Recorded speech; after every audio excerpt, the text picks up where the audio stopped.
I'll bet you that at your local courts, you hear about power this and power that. And there's no doubt you're probably playing against some very powerful tennis players.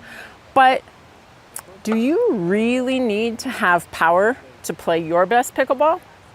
Stay tuned. Hey everybody, my name is CJ Johnson, and together with my partner Tony Rohrig, we are BetterPickleball.com, where we help players of all ages live their best lives on and off the pickleball courts. With all the talk of power in pickleball and the need for the power game, there's a lot of players who forget that the court is only 20 feet wide and 44 feet long. It's much different than a tennis court. So yes, while power may be helpful, is it as necessary as accuracy? It really isn't. And a lot of that has to do with the size of the court. So in this video, I'm gonna give you some tips to help you to start putting placement over power, so you're gonna win more pickleball games. So the very first thing that will help you to become more accurate is to, number one, pick a target. So I'm here at the non-volley zone. This principle I'm gonna teach you applies. It doesn't matter if it's here at the NVZ or if it's at a different place in the court.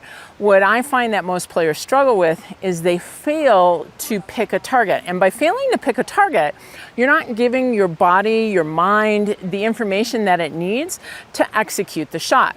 So a really great way to practice that, I've just put down 3. I happen to have colored targets. You don't have to have these. You could grab your water bottle, put something down on the court. Grab some balls, grab 5 or 10 balls out of your bag. And what you want to start by doing is just visually looking at a target and then practice sending the ball to the target. So I can just drop this for myself and then I send it to the orange one. That's pretty good. Hit the first target. Now I come here, I'm going to send it to the red one. Oh, I thought I was going to go 3 for 3. Now I'm here, send it to the green one. Just so that I'm starting to visualize and get my mind wrapped around picking a target. So the very first thing that you want to do to increase your accuracy is make sure you're picking a target for your shot.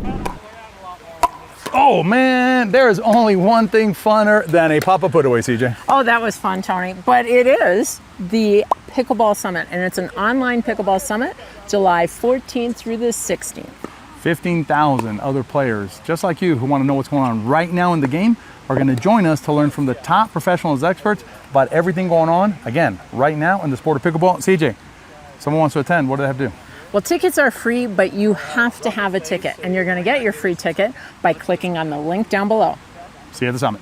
So now that you've taken the first step and you have picked a target, what you need to do now is you need to get the ball to go to the target. So the easiest way to think about that is moving the paddle towards the target. And the swing for the paddle should come from your shoulder. So using your shoulder, swing the paddle towards the target. Or another way to think about it is just to simply push the ball to the target. So I can be here and I can simply drop the ball out in front of me, drop it in front of me, push to the target. Do it on the backhand side, push it to the target. All I'm trying to do here is get a sense of the paddle moving in the direction of my target. Now, once I get comfortable up here, at the non-volley zone, this is really the easiest place to do it because it's the shortest place to do it. Take a couple balls, I'm gonna move back here, move 2 or 3 feet back from the non-volley zone, push to your target. I always wanna clear that net. The net's the enemy. Never hit it into the net as little as you possibly can. And alternate to each one of the targets. As you get comfortable here at the non-volley zone, come on back here. What does this look like? This looks like a third shot drop. I've got to put a little bit more energy into that particular shot. But if you'll notice, every time that I do this, the paddle is moving towards the target with a motion from my shoulder. So you've got your target. Now you need to practice moving your paddle towards your target. By the way, if you stayed at the end of this video, I've got a bonus tip. All right, so the third thing that we need to do is we've got our target, we are making our swing from our shoulder, but I also said it was a feeling like I am pushing the ball or I'm shoving the ball at my target. That means I want to have the contact between the paddle and the ball out in front of my body. So let me show you what that looks like. When I'm here, I'm dropping a ball for myself and I'm contacting the ball out in front of me. So I'm here, I'm contacting the ball out in front. I'm not allowing that ball to get here behind my body. That's much more difficult for me to control if I let the paddle get behind me. So I'm now, we have a little different angle so you can see this. When I make contact with the ball, I want to make the contact out in front of my body. So kind of an easy way to think about this. I'm standing here at the non-volley zone line. I want to have the ball and the paddle in front of this non-volley zone line when I make contact. The further the ball gets towards my body, or the closer the ball gets to my body, I should say, the closer the ball gets to my body, the harder it is to control the direction of the paddle. And after all, we're talking about accuracy. So if the ball is back here and I'm hitting from here, it becomes more difficult to push the paddle along the line of my intended target. So if the ball is here, you notice it even pushes me in a very awkward position body-wise.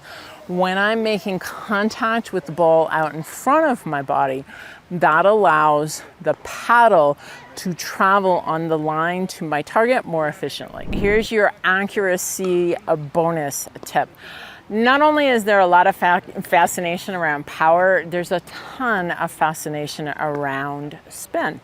Now, if you have spin, use it. In fact, we talk about when to put spin in your game in this video right over here. So if you have some questions about spin and if your game is right for it, or if it's really the right time for your game to add spin to it, click on this video. We'll go into more detail there.